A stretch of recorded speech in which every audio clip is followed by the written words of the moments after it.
Video में हमने देखा कि सरकार के पास ऐसा कोई सबूत या गवाह नहीं है जो 15 अगस्त 2013 की रात को तथाकथित घटना के समय आरोपकर्ता लड़की की कुटिया के अंदर की उपस्थिति को सिद्ध कर सकें। इस वीडियो में हम सबूतों के साथ आपके समक्ष ये बात रखेंगे कि लड़की की कुटिया में उपस्थिति को कोर्ट के सामने साबित करने के लिए जोधपुर पुलिस के द्वारा किस प्रकार के जाल बुने गए। 20 अगस्त 2013 को लड़की द्वारा लिखी गई एफआईआर में कुटिया के अंदर का यानी तथाकथित घटना के स्थान का वर्णन नहीं है। एफआईआर के बाद 21 अगस्त को एनजीओ के सामने हुए बयान तथा उसके बाद मजिस्ट्रेट के सामने हुए अंडर सेक्शन 164 बयानों में भी कुटिया का वर्णन नहीं है। ये वर्णन सबसे पहले किया गया है 22 अगस्त को हुए पुलिस बयानों अंडर सेक्शन 161 में, अर्थात लड़की को 22 अगस्त तक कुटिया के अंदर की जानकारी नहीं थी। यहाँ ध्यान देने योग्य बात यह है कि सबूत व गवाह कहते हैं कि 21 अगस्त को ही सूरसागर पुलिस स्टेशन के एसएचओ मदन बेनीवाल तथा डीसीपी अजय पाल लांबा कई पत्रकारों व पुलिस कर्मियों को साथ लेकर मनाई कुटिया पहुंच गए थे। वहां जाकर इन लोगों ने कुटिया के मालिक से कमरे की चाबी लेकर घटना स्थल को खोलकर वीडियोग्राफी की थी, फोटोज लिए थे। ये फोटोज अगले दिन यानी 22 अगस्त को दैनिक भास्कर के फ्रंट पेज पर छपे थे, जो कोर्ट के रिकॉर्ड पे हैं। इस घटना के कई गवाह भी हैं जिन्होंने ये बात कोर्ट के सामने प्रस्तुत की है।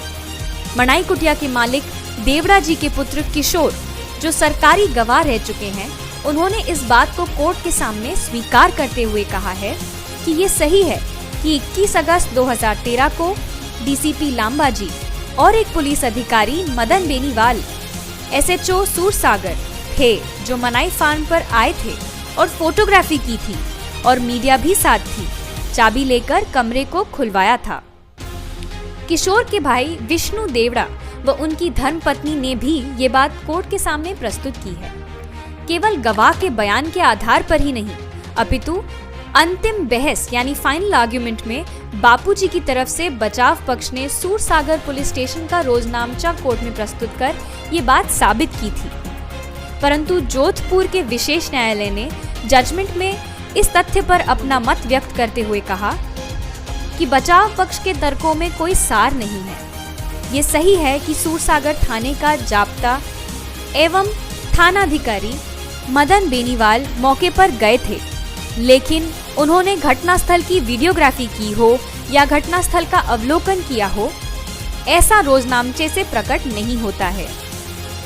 पूज्य बापूजी को आजीवन कारावास की सजा सुनाने के बाद डीसीपी अजय पाल लांबा ने इस केस व बापूजी के संदर्भ में एक किताब प्रकाशित की, जिसका नाम है गनिंग ऑफ द गॉडमैन। इस किताब में वे लिखते हैं कि on 21 August 2013 the DCP Delhi central called him to inform that he had received a complaint from an underage girl who reported that on the night of 15th August 2013 she was sexually assaulted, allegedly by Sant Asaram Babu.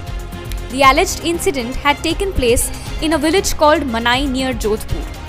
I immediately swung into action and sent a team to the location to scan and examine it thoroughly.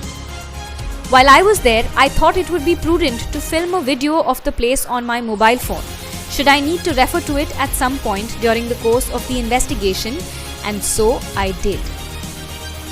बापूजी की तरफ से बचाव पक्ष ने प्रमाणों व गवाहों के साथ कोर्ट के समक्ष ये बात रखी थी कि 21 अगस्त को पुलिस ने कुटिया की वीडियोग्राफी की थी, परंतु विशेष न्यायालय ने इस बात में कोई सार नहीं है कहते हुए बिना किसी सबूत के लड़की के झूठे बयानों पर विश्वास जताते हुए लड़की की कुटिया के अंदर की उपस्थिति को मानकर सजा सुनाई। क्या अब तत्कालीन डीसीपी व वर्तमान में additional commissioner of police Jaipur Ajay Pal Lamba ने अपनी किताब गनिंग ऑफ गॉडमैन में स्वयं लिखी हुई इस बात को क्या जब तक आशाराम जी बापू का केस ऊपरी अदालत में विचाराधीन है तब तक डीसीपी अजय पाल लांबा द्वारा ऐसी पुस्तक लिखना क्राइम नहीं है? इन मुख्य प्रश्नों का उत्तर जानने के लिए जनता की नजर सतत न्यायालय पर बनी हुई है। अब देखना ये है कि क्या न्यायालय एक हिंदू संत को न्याय देगा दोस्तों, ऐसे ही और ठोस सबूतों के साथ हम अपने अगले वीडियोस में आपको बताएंगे कि कैसे एक निर्दोष संत को सलाखों के पीछे खड़ा किया षड्यंत्रकारियों ने, और साथ ही प्रकट करेंगे उनके नाम और ऐसा करने के पीछे क्या थी उनकी मंशा। Justice for an innocent saint. जय हिंद, जय भारत।